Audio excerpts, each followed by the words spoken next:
नमस्ते दोस्तों, मैं हूं सुगंधा और मेरे चैनल का नाम है सुगंधा ज्ञान सुगंध। आज के वीडियो में हम जानेंगे एक भविष्य कथा तथा रामनवमी व्रत की विधि। तो चलिए वीडियो को शुरू करते हैं। श्री रामदास बोले, हे शिष्य, अब मैं तुम्हें भूत संवित भविष्य की एक कथा सुनाता हूँ। जब पांडुपुत्र युधिष्ठिर राज्य भ्रष्ट होकर अपनी माता और भाइयों के साथ वनवास कर रहे थे, तब उन्हें देखने के लिए श्री कृष्ण जी वन में गए।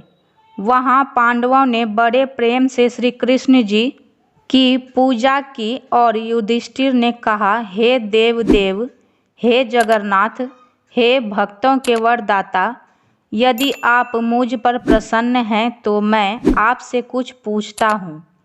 हे देवेश, यह तो आपको ज्ञात ही होगा कि इस समय मैं राज्य भ्रष्ट हूँ।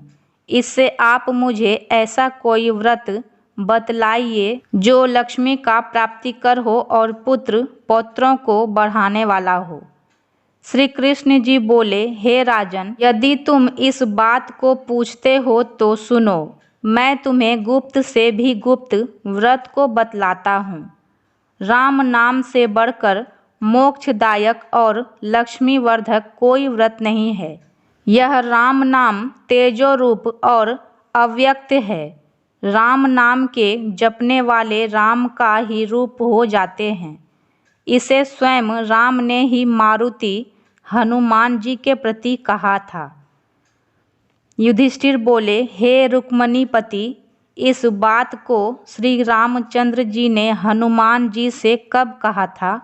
श्री कृष्ण जी बोले, पूर्व रामावतार में जब रावण सीता को हर ले गया था, तब राम ने हनुमान को बुलाकर कहा कि हे महावीर वायुपुत्र, तुम सीता को खोजने के लिए समस्त दक्षिण दिशा का भ्रमण करने जाओ और जैसा समाचार हो शीघ्र दो। श्री हनुमान बोले, हे संसार के स्वामी, हे रघुनाथ, दक्षिण दिशा में तो सागर अर्थात विशाल समुद्र है और बहुत से राक्षस रहते हैं। वहाँ मेरा क्या बल लगेगा?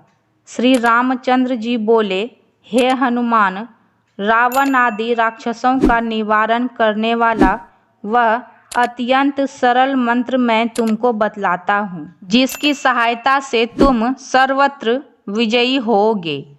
हनुमान बोले, हे महाराज, हे कृपा सागर, आप दीनों के सुंदर उद्धारक हैं। हे प्रभो, अवश्य ही आप हमें उस मंत्र को पूर्णतया बतलाइए। श्री रामदास बोले, हनुमान के इस प्रकार प्रार्थना करने पर राम ने उन्हें एकांत में बुलाया। फिर उनके दाहिने कान में श्री राम इस नाम का उपदेश दिया। हनुमान ने उस नाम को 1,00,000 बार जपा और तब वे दक्षिण दिशा को प्रस्थित हुए। उसी मंत्र के प्रभाव से वे दुर्गम सागर को पार कर लंका में जा पहुँचे। वहाँ उन्होंने बड़ी खोज की, इतने पर भी सीता का पता ना लगा। तब वे अशोक वाटिका में गए। वहाँ सीता एक वृक्ष के नीचे बैठी हुई थी। हनुमान ने उन्हें दूर से ही देखा। उन्हें देखने मात्र से ही वे हर्ष मानस निर्भर हो गए, अर्थात उनका हृदय हर्ष से उल्लसित हो गया। उन्होंने शीघ्रता से समीप जाकर उन्हें प्रणाम किया, फिर दंड के समान पृथ्वी पर पड़ गए। उस समय उन्होंने बालक सा रूप धारण कर लिया था। तब उन्हें भूमि पर पड़े देख सीता ने कहा, हे बालक, तुम कहाँ से आए हो? किसके बालक हो? हनुमान जी बोले, मेरी माता सीता और पिता रामचंद्र जी हैं। मैं उन्हीं के समीप से आया हूँ। मेरा नाम हनुमान है। इस मुद्रिका अंगूठी को आप लीजिए। यह राम नामांकित मुद्रिका शुद्ध स्वर्ण की निर्मित अर्थात बनी हुई है। उसे देखकर जब सीता को यह ज्ञात हुआ कि यह अंगूठी श्री रामचंद्र जी की है तो उन्हें बड़ी संतुष्टता एवं प्रसन्नता प्राप्त हुई। तब वहां माता को प्रसन्न देखकर हनुमान जी ने यह वचन कहा, हे माता, मुझे बड़ी भूख सता रही है। इस वन में बड़े ही मधुर और दुर्लभ फल लगे हुए हैं। यदि आपकी मुझे आज्ञा प्राप्त हो तो निश्चित ही मैं इन सब का भक्षण कर जाऊंगा। सीता बोली, हे महावीर बालक, इस वन का अधिपति स्वामी रावण है। तुम ऐसे शक्तिशाली तो नहीं हो, फिर कहो कि इन फलों को कैसे भक्षण कर सकोगे। हनुमान बोले, मेरे हृदयांतर में श्री राम का प्रबल शस्त्र है, उससे मैं सब राक्षसों को तृण समान जानता हूँ। तब उनके इस युक्ति को सुन सीता ने उन्हें आज्ञा दे दी।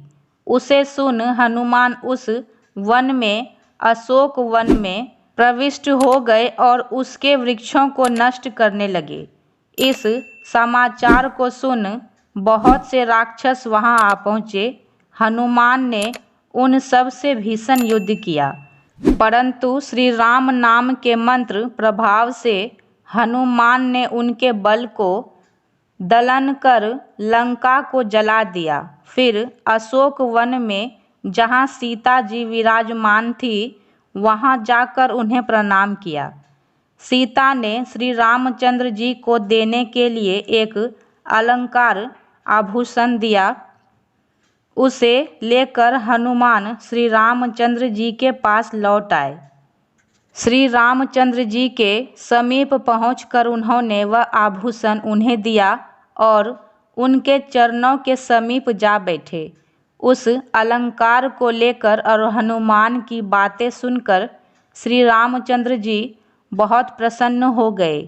हे महाराज युधिष्ठिर, यह सब राम नाम की महिमा है, इसीलिए हे राजन, तुम राम का नाम जपा करो।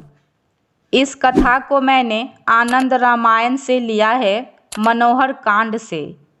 इसी प्रकार की कथा अगर आपको सुनना हो तो मेरे वीडियो को लाइक करें, कमेंट करें और मेरे चैनल को सब्सक्राइब करना ना भूलें।